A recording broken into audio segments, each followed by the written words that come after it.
ഇന്ത്യക്കെതിരായ tax 50% ഏർപ്പെടുത്തിയതോടെ നിലപാട് കടുപ്പിച്ചിരിക്കുകയാണ് India.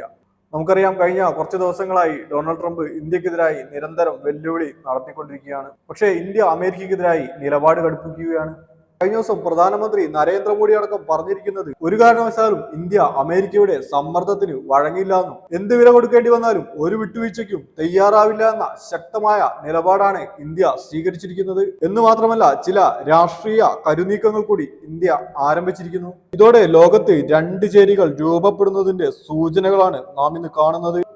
ഊർജം ഉൾപ്പെടെ ഹൈഡ്രോ കാർബൺ വരെയുള്ള ലോക വ്യാപാരത്തിന്റെ 28% ബ്രിക്സ് രാജ്യങ്ങൾ തമ്മിലുള്ള വ്യാപാരമാണ് നടക്കുന്നത്. 5 നിന്ന് 15 രാജ്യങ്ങളിലേക്ക് ബ്രിക്സ് രാജ്യങ്ങളുടെ എണ്ണം വർദ്ധിക്കാൻ പോവുകയാണ്. ഇതോടെ അമേരിക്ക പൂർണ്ണമായും സമ്മർദ്ദത്തിലായിരിക്കുകയാണ്. റഷ്യ, ചൈന, ഇന്ത്യ തുടങ്ങിയ വൻ ശക്തികൾക്കൊപ്പം അറബ് രാജ്യങ്ങളും ലാറ്റിൻ അമേരിക്കൻ രാജ്യങ്ങളും ആഫ്രിക്കൻ രാജ്യങ്ങളും ചേരുന്നതോടുകൂടിയാണ് അമേരിക്ക ഇപ്പോൾ പൂർണ്ണമായും സമ്മർദ്ദത്തിലായിരിക്കുന്നത്.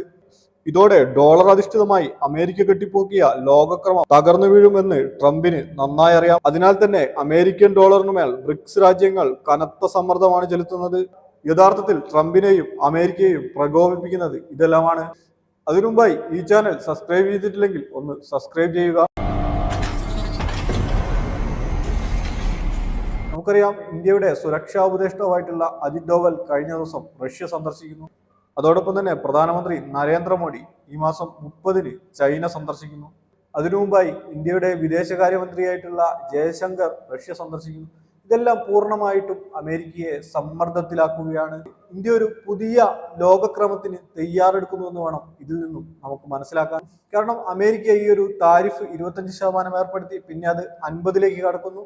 അതിനുശേഷം ഇന്നേ വരെ ഇന്ത്യ ഈ ഒരു വിഷയത്തിൽ ഏതെങ്കിലും രീതിയിലുള്ള ഒരു പ്രശ്ന പരിഹാരത്തിന് മുൻകൈയെടുക്കാനോ അല്ലെങ്കിൽ അമേരിക്കയുമായി ഏതെങ്കിലും രീതിയിലുള്ള ഒരു വിട്ടുവീഴ്ചയ്ക്ക് തയ്യാറാവാനോ ഇതുവരെയും ശ്രമിച്ചിട്ടില്ല എന്നതിലൂടെ ഇന്ത്യയുടെ നിലപാട് വ്യക്തമാക്കുന്നുണ്ട്. എന്നിരുന്നാലും ഇന്ത്യ കൃത്യമായ ഒരു പ്രതികരണം കൂടി കഴിഞ്ഞ ദിവസം നടത്തിയിരിക്കുകയാണ്.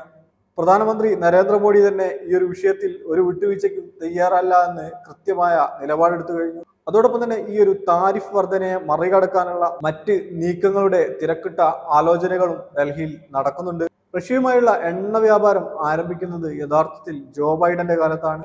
ആ കാലത്ത് കുത്തനെ ഉയർന്ന ക്രൂഡ് ഓയിൽ വില പിടിച്ചു നിർത്താൻ കൂടിയായിരുന്നു ഇന്ത്യ റഷ്യയുമായി എണ്ണ വ്യാപാരം ആരംഭിച്ചത്. യുക്രൈനുമായുള്ള യുദ്ധത്തെ തുടർന്ന് അന്ന് നാറ്റോ രാജ്യങ്ങൾക്കെല്ലാം അമേരിക്ക റഷ്യയുമായുള്ള വ്യാപാര ബന്ധത്തിന് വിലക്കേർപ്പെടുത്തിയതോടെ എണ്ണവില വലിയ രീതിയിൽ കുതിച്ചുയർന്നിരുന്നു. ഈ സാഹചര്യത്തെ മറികടക്കാൻ കൂടിയാണ് അന്ന് ഇന്ത്യ റഷ്യയിൽ നിന്നും എണ്ണ വാങ്ങിക്കാൻ തുടങ്ങിയത്.